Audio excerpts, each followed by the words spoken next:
Yes. Last night, leaving satsang, there was a real light feeling inside, and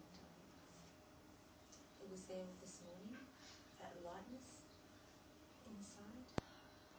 So I sat, and it seemed like the mind was there, and sometimes I was caught up in it, and then the lightness was there.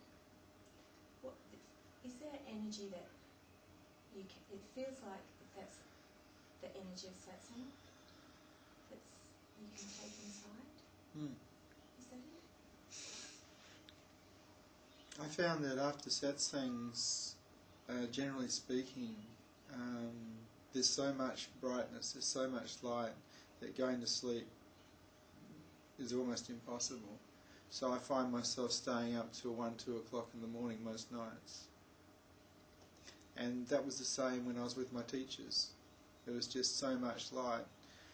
But there was also another thing happening. It's like even though the body required sleep, my mind was so in love with satsang, with the beauty of satsang, that it didn't want to finish it.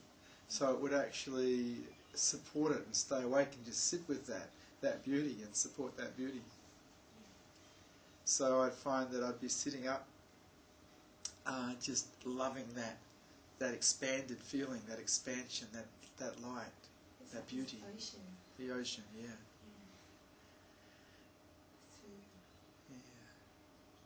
And because of that, also I found that quite often after satsang I wouldn't talk to people a great deal, because I found that in talking in the early days, when I was with my teachers, the ego would start, the contraction that called itself Vishrant would start to come out again. And that beautiful expansion that is us started to seemingly disappear. Of course it can't disappear. All that can happen is awareness can go to the contraction that calls itself I again.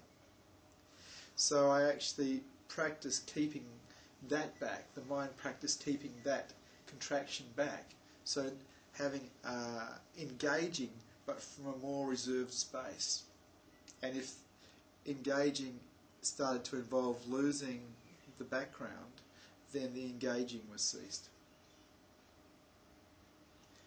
So basically the mind was putting truth before the dream.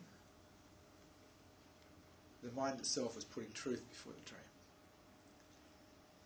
Because quite often when we talk to someone, we become someone to talk to them.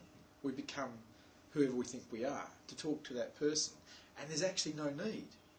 We can stay the nothingness that we truly are, the emptiness that we truly are, and talk fully.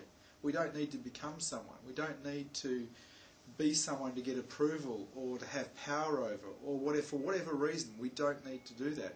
We can stay as nothing and talk. But that seems to take practice. And after satsang is a wonderful time to practice, because quite often you're blown away, you know.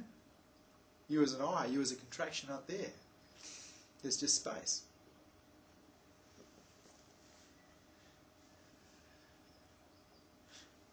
Is there anything?